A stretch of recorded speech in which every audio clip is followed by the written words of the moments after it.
السلام علیکم ورحمۃ اللہ وبرکاتہ۔ امید کرتا ہوں کہ آپ حضرات خیریت سے ہوں گے۔ ناظرین، جمعے کے خطبے کا مقصد کیا ہے اور خطبہ ترنم کے ساتھ دینا کیسا ہے؟ تو چلیے اس کی تحقیق کے لیے ہم دارالعلوم دیوبند کا فتویٰ دیکھ لیتے ہیں۔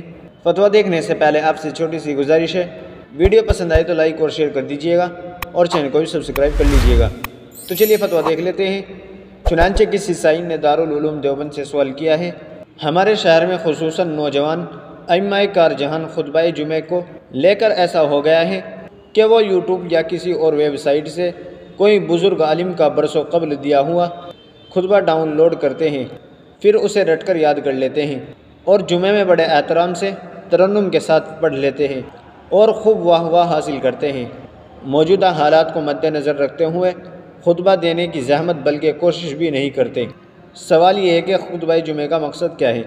کیا ایسا کرنے سے اس کا مقصد فوت نہیں ہو جاتا؟ اس تعلق سے رہنمائی فرمائیں۔ تو چلیے دیکھتے ہیں دارالعلوم دیوبند نے اس کا کیا جواب دیا ہے۔ اس کا جواب آپ اپنی اسکرین پر بھی دیکھ سکتے ہیں۔ بسم اللہ الرحمن الرحیم۔ جمعے کے خطبے کا مقصد اللہ تعالیٰ کی حمد و ثنا وغیرہ کرنا ہے، اسی لیے خطبہ عربی زبان میں دیا جاتا ہے۔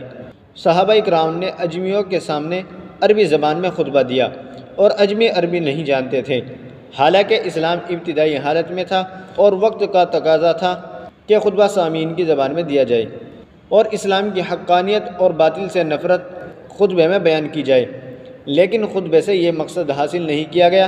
اس سے معلوم ہوا کہ خطبے کی مشروعیت کا مقصد مخاطب کو وعظ و نصیحت کرنا، حالات حاضرہ پر بات کرنا نہیں ہے، لہذا ائمہ کے بارے میں آپ کا مذکورہ اعتراض صحیح نہیں ہے۔ البتہ خطبے میں ایسا ترنم جو بے تکلف و قابل اعتراض ہے اور خطبہ مسنونہ کا پڑھنا زیادہ بہتر ہے۔ واللہ تعالی عالم۔ دارالفتہ دارالعلوم دیوبند۔ ناظرین، امید ہے کہ مسئلہ آپ کی سمجھ میں آ گیا ہوگا۔ ویڈیو اچھی لگی تو لائک اور شیئر کر دیجیے گا اور چینل کو بھی سبسکرائب کر دیجیے گا۔ تو چلیے پھر ملتے ہیں کسی دوسری ویڈیو میں۔ السلام علیکم ورحمۃ اللہ وبرکاتہ۔